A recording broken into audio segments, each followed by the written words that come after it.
आज के इस वीडियो में हम लोग देखेंगे बिहार बोर्ड के द्वारा 2023 में द्वितीय पाली में पूछा गया गणित का ऑब्जेक्टिव क्वेश्चन पे 1 नंबर क्वेश्चन से लेकर के 10 नंबर क्वेश्चन को हम लोग देखेंगे। यह सभी क्वेश्चन द्वितीय पाली में पूछा गया है। सभी ऑब्जेक्टिव क्वेश्चन का कॉन्सेप्ट हम समझाएंगे आपको कि किस तरीक़ा से आप ऑब्जेक्टिव क्वेश्चन को आसानी से बना सकते हैं। यहाँ पे क्वेश्चन नंबर 1 में दिया हुआ है P/2m गुने 5n के रूप में 0.67 को लिखा जा सकता है। यह ऑप्शन दिया हुआ है, यानी यह 0.67 जो दिया है इसको भिन्न के रूप में बदल करके हमको 2m गुने 5n के रूप में तोड़ करके देखना पड़ेगा।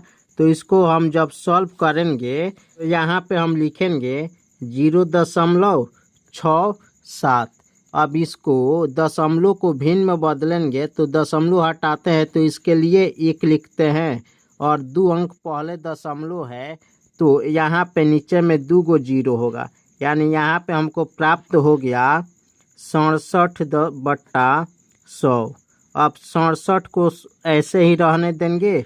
यहाँ पे जो 100 है 100 का भाज्य गुणनखंड करेंगे तो 67/100 का भाज्य गुणनखंड हो जाएगा 2 गुने 5 गुने 5, यानी 5 × 5 = 25 दूनी 50 दूनी 100। 100 हमको यहाँ पे प्राप्त हो गया, यानी ऊपर में हमको 67 का 67 मिल गया बट्टा 2 हमको 2 बार मिला है तो 2m गुने 5n, यानी m के जगह पे 2 मिला है और n के जगह पर भी 2 मिला है, यानी 2m गुने 5n के रूप का मिल गया। तो अब हम देखेंगे कि 2 और 5 किस ऑप्शन में है। तो यहाँ पे हम देख रहे हैं ऑप्शन बी में है 2 गुने 5, तो ऑप्शन बी इसका आंसर होगा। आप एक बात और इस क्वेश्चन के द्वारा ध्यान में रखिएगा कि क्वेश्चन में देता है शांत दशमलव प्रसार और अशांत दशमलव प्रसार। जैसे मान के चलिए इसको हल किए हैं 67/100 को, तो यहाँ पे दे देता है कि 67/100 यह शांत दशमलव प्रसार है कि अशांत दशमलव प्रसार है। तो शांत दशमलव प्रसार और अशांत दशमलव प्रसार को सॉल्व करने के लिए आप याद रखिएगा कि जिस भिन्न का हर 2m गुने 5n के रूप का होता है वह भिन्न शांत दशमलव प्रसार कहलाता है, और जिस भिन्न का रूप 2m गुने 5n के रूप का नहीं होता है वह भिन्न अशांत दशमलव प्रसार कहलाती है। तो यहाँ पे हम इसके हर को सॉल्व करते हैं।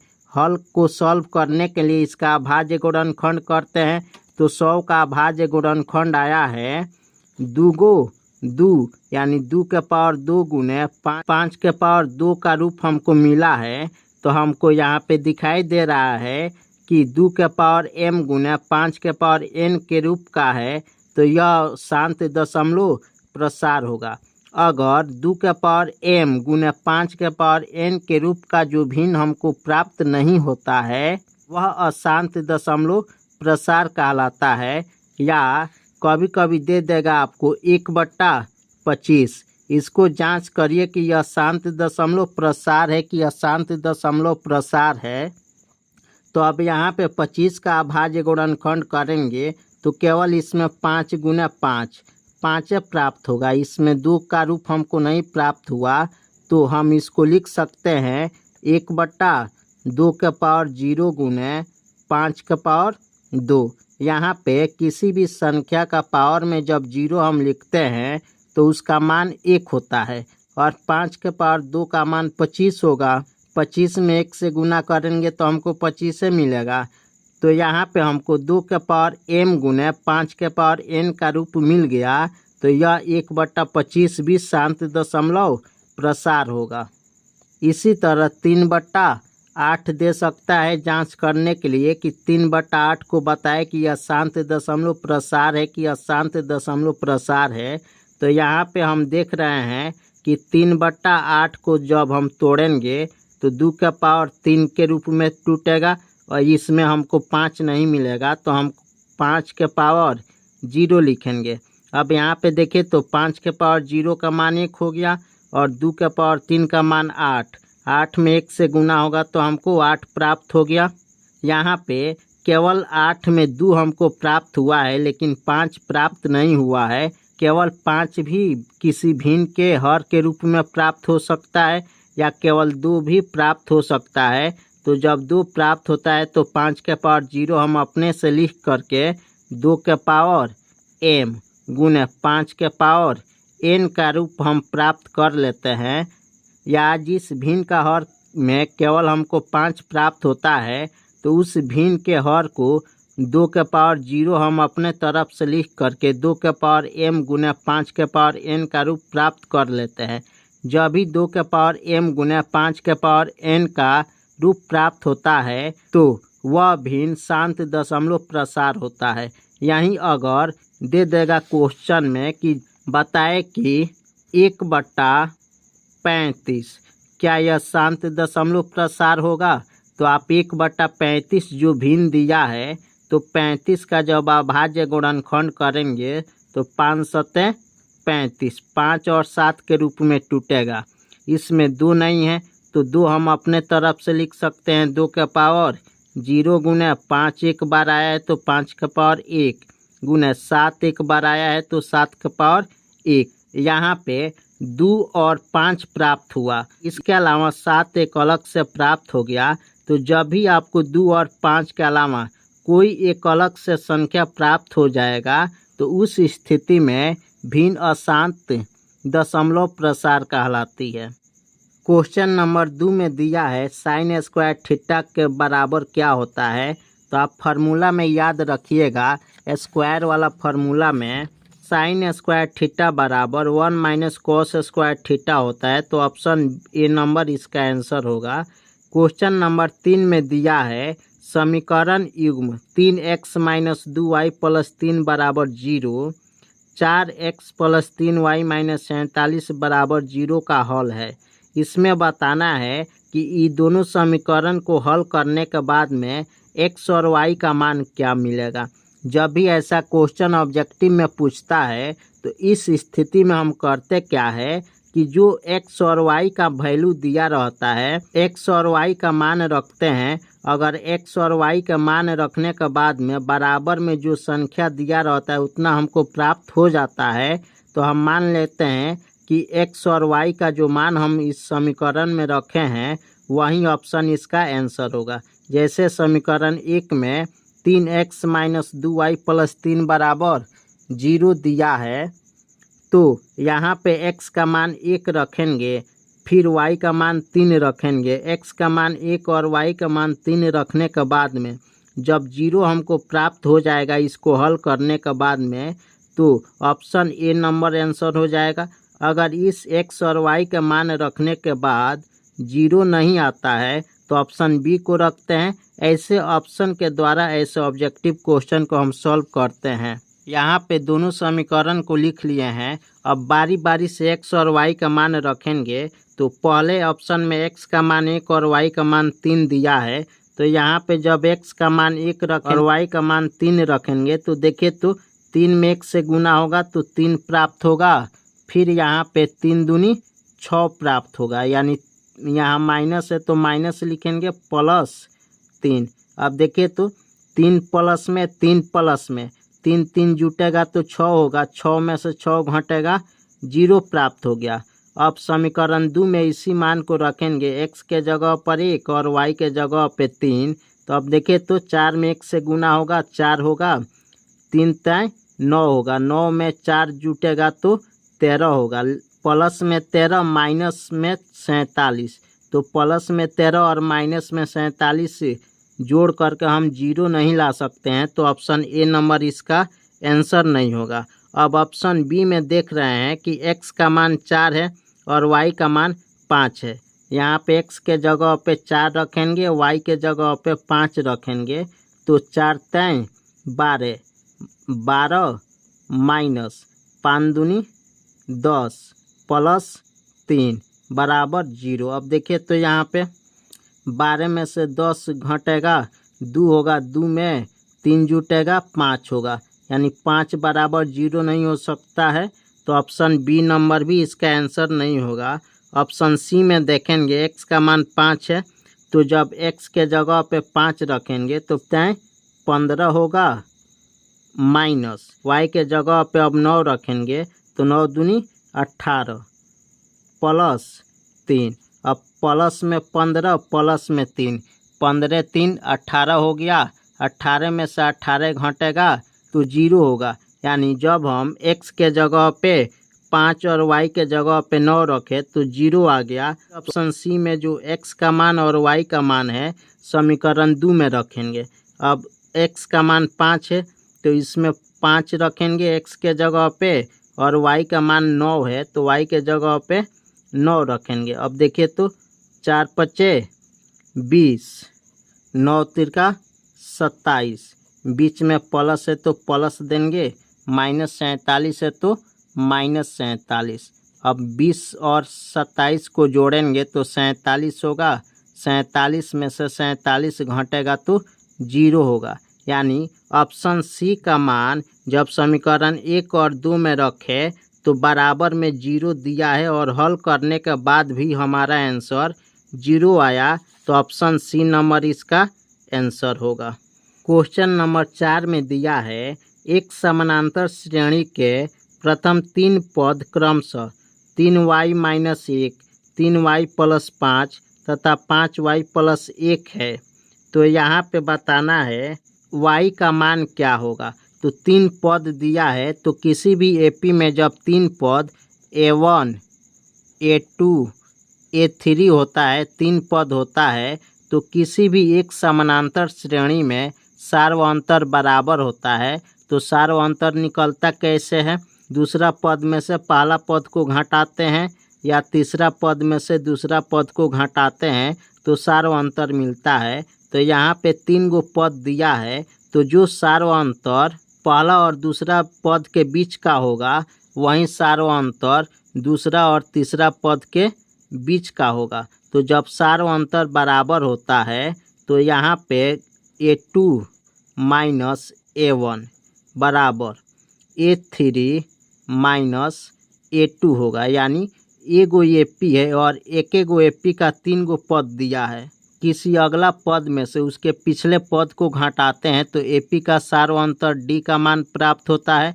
तो यहाँ पे डी का मान बराबर होगा किसी एगो एपी का किसी पद में से उसके पहले वाले पद को घटाएंगे। तो यहाँ पे हम दिए हैं a2 माइनस a1, यानी दूसरा पद में से पहला पद को घटाए हैं और तीसरा पद में से दूसरा पद को घटाए हैं।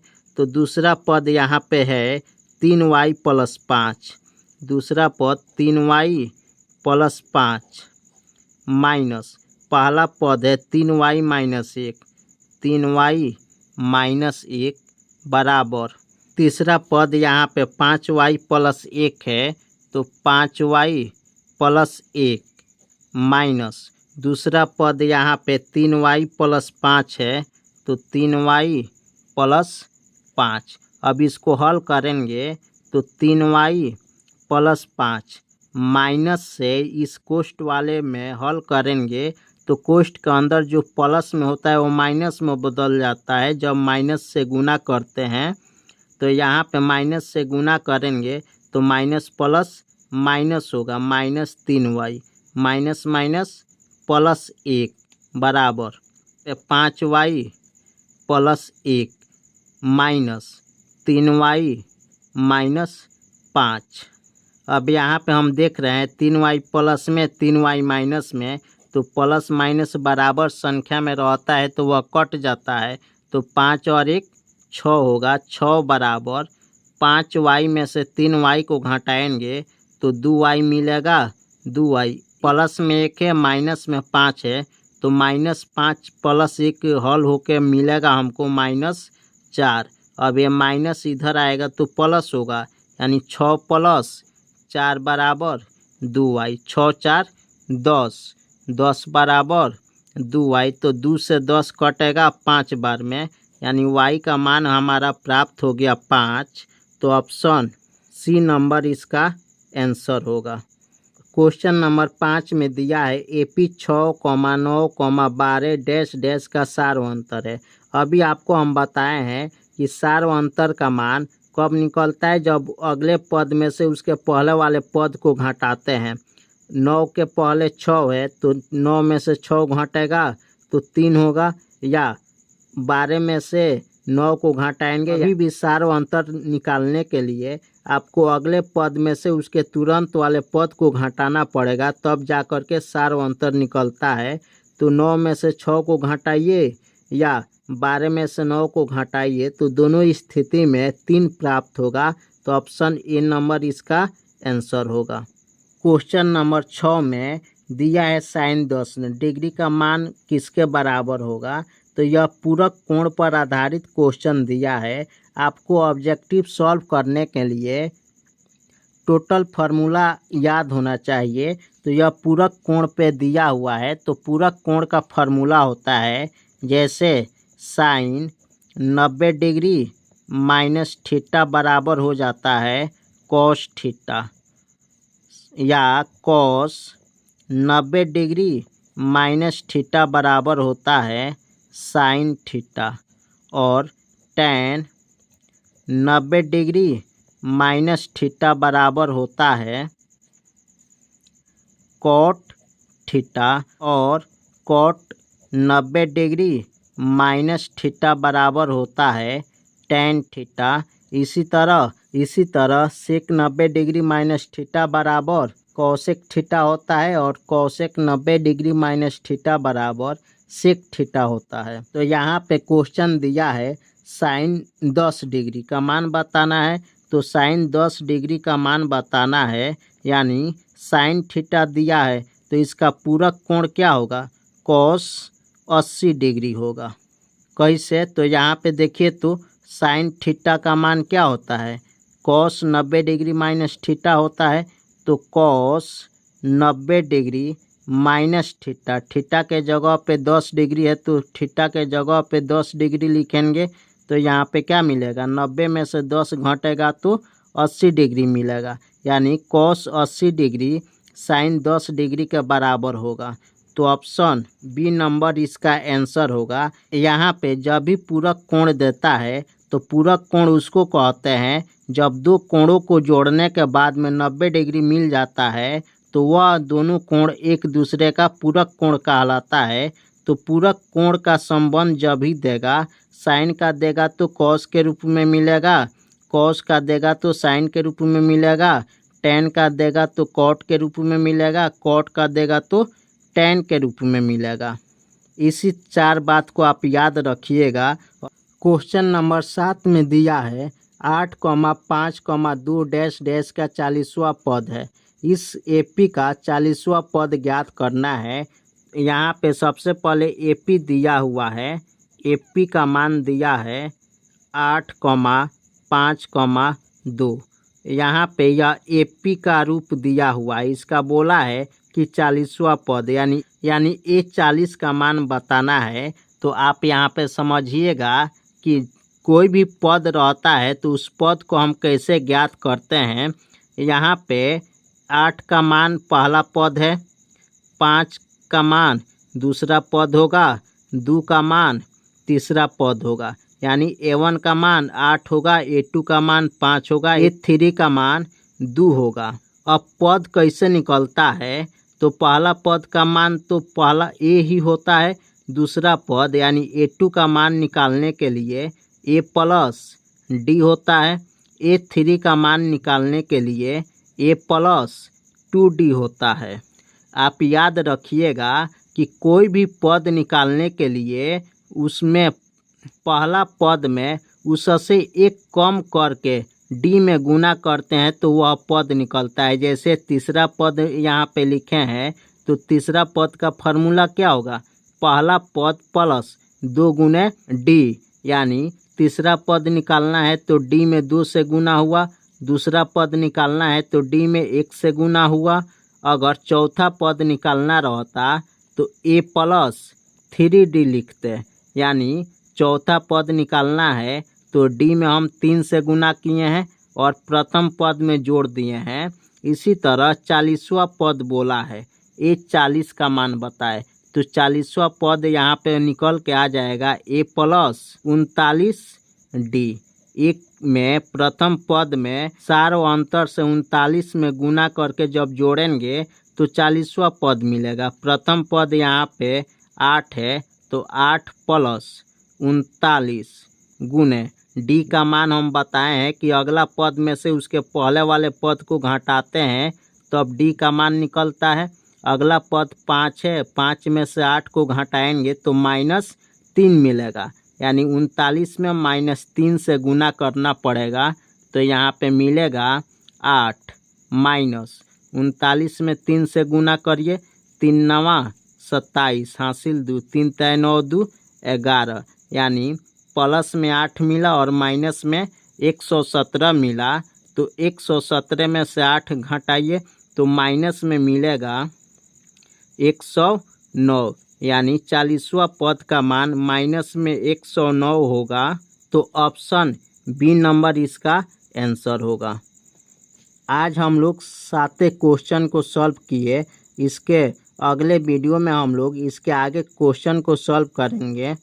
चैप्टर वाइज आप बुक से क्वेश्चन सॉल्व करते हैं, अच्छी बात है, लेकिन रिवीजन के लिए इस वीडियो को आपको देखना महत्वपूर्ण है, क्योंकि मैथ एक दिन में 2 दिन में तैयार नहीं होता है। आप चाहिएगा कि 1 से 2 दिन में हम मैथ को रिवीजन करके एग्ज़ाम दे ले, तो वैसे नहीं होता है। आपको अभी से रिवीजन करना पड़ेगा मिक्स क्वेश्चन का, तो तब जा कर के आपका अच्छी तैयारी हो पाएगा।